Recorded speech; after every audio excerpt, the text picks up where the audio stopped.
Aunty আসি, ভালো থাকবেন। আবার আসবা, জি, খুব ভালো লাগলো। তা তুমি যাবে কেমন করে? নিচে ইকবাল আছে, আমাকে নামিয়ে দিবেন। শহীদ, তুমি ওর একটু আগে দেও। না না, কোনো দরকার নেই, আমি যেতে পারবো। তুমি যেতে পারবো একা একা? না, বেআইনে যেহেতু কইছে তুমি আগে দাও দাও। জি আচ্ছা। আমার আসলে খুবই ভালো সময় গেল, আর আপনাদের ফ্যামিলি দেখে আমার এত ভালো লেগেছে, একদম পুরো হ্যাপি একটা ফ্যামিলি। আমি কিন্তু মাঝে মাঝে আসবো।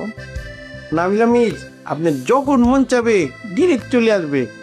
আপনি আসলে আমার আপা খুশি হবে। নিপা, তোমাকে আমার খুবই ভালো লেগেছে, তুমি তো আমাকে কল করবা, ওকে? আমরা মাঝে মাঝে দেখা করব। ফাইজা, আমি নেক্সট টাইম যখন আসবো তোমার জন্য অনেকগুলো চকলেট নিয়ে আসবো। ওকে, বাই। আসি তাহলে, হ্যাঁ? চল। সালাম।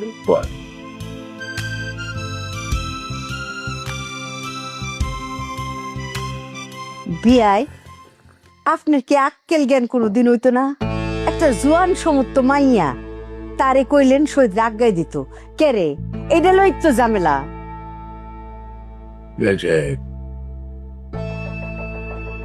আপনাকে একটা কথা বলি। জি।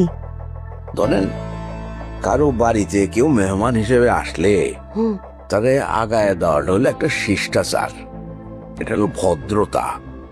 সুতরাং আপনার বেআইন খারাপ কিছু বলে নাই, আর এইটা যদি মাথা ব্যথার কারণ হয় তাহলে ওনাকে এখানে দাওয়াত করার কি দরকার ছিল? আপনার মনে রাখতে হবে যে আপনার মেয়ের জামাই একটা অফিসে বিভিন্ন কলিগের সাথে চাকরি করে, তাদের মধ্যে কেউ পুরুষ কেউ মহিলা, তারা কলিগ, তাদের আচার ব্যবহার এবং একসাথে সারা দিন রাত তারা কাজকর্ম করে, এক ধরনের একটা সহানুভূতির জায়গা তৈরি হয়। সেক্ষেত্রে যদি তারা আসে, এটা নিয়ে পরবর্তীতে যদি ঘরের মধ্যে আলোচনা হয়, তাহলে জিনিসটা এক ধরনের হিপোক্রেসি হয়ে গেল না? এই হিপোক্রেসিটা জীবনে যত কম থাকবে তত জীবন সুন্দর হবে।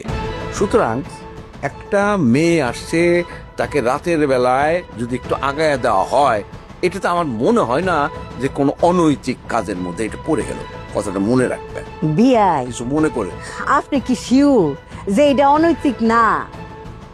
আচ্ছা ঠিক আছে, এটা অনৈতিক না, সরি আমার ভুল হয়ে গেছে। ল এই বাবা, ওষুধ খাওয়া হয়েছে না? ঠিক আছে,